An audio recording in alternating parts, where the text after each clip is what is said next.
Hey there, boaters. I'm Captain Stacy Hanrahan, and this is Boaters TV.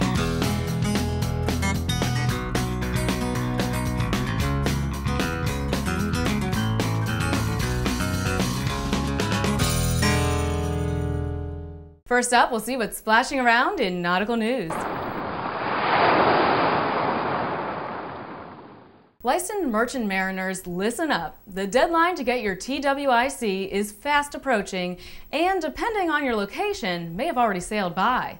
A TWIC, or Transportation Worker Identification Credential, is basically a government-issued ID. Anyone holding a USCG license and anyone requiring unescorted access to secure areas of ports, vessels, and outer continental shelf facilities must now obtain a TWIC. Even if you'll never access a port or a secure facility, if you're a Coast Guard credentialed mariner, you need the card. The government estimates more than 1 million workers, including longshoremen, truckers, and port employees, will need to acquire a TWIC by April 15th of next year. But your specific deadline depends on your captain of the port zone.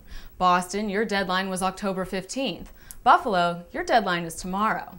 The cost of the credential is $132.50, and you'll have to provide biographical info, submit your fingerprints, pose for a digital photo, and successfully pass a security threat assessment conducted by the TSA.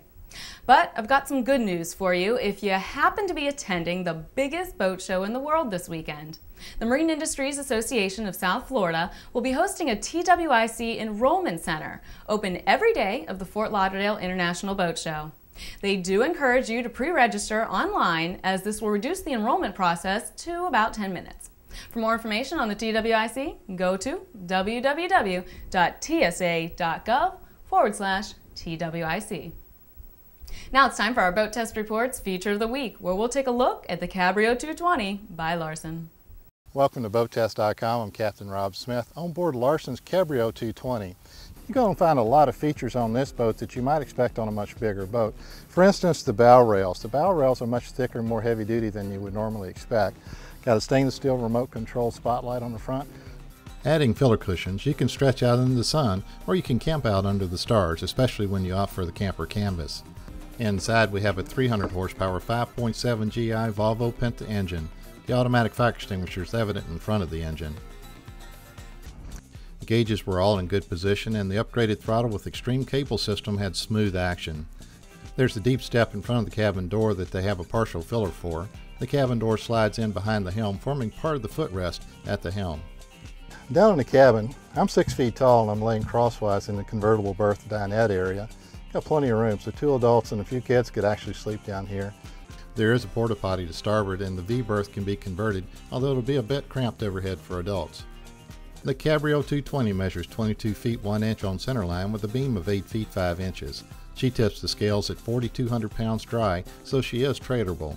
She carries 60 gallons of fuel and has a draft of 32 inches with the outdrive down, 22 with it trimmed all the way up. She's rated for stern drives from Volvo Penta or Mercruiser up to 320 horsepower. The Cabrio 220 handled well, cutting tight turns without taking spray aboard and cut through chop with ease. Our test boat was equipped with a single 280 horsepower Volvo Penta 5.7 GI. She's up on plane in 3.8 seconds and up to 30 miles per hour in 7.5.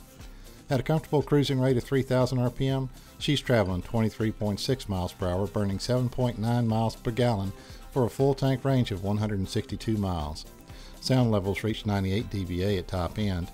CO readings were 0 to 1 parts per million in the engine compartment and in the cabin, and bow rise was less than 20 degrees.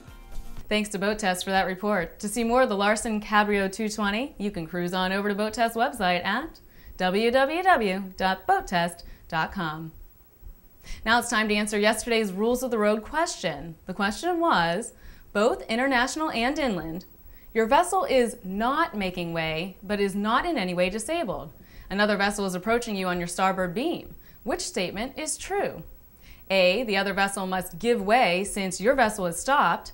B, your vessel is the give-way vessel in a crossing situation. C, you should be showing the lights or shapes for a vessel not under command. Or D, you should be showing the lights or shapes of a vessel restricted in her ability to maneuver.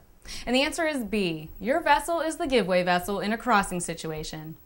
Now remember yesterday I went over the terms underway and making way. In this situation, your vessel isn't making way, but it's still underway. So you must follow the rules of a crossing situation. Since the other vessel is on your starboard beam, they are the stand-on vessel. Now, had the question stated you aren't making way due to, let's say, catastrophic engine failure, then you'd be a nuke and you would have the right of way over the other vessel. In just a moment, we'll have today's Rules of the Road question for you. Tune in tomorrow for the answer. For TBTV, I'm Captain Stacey.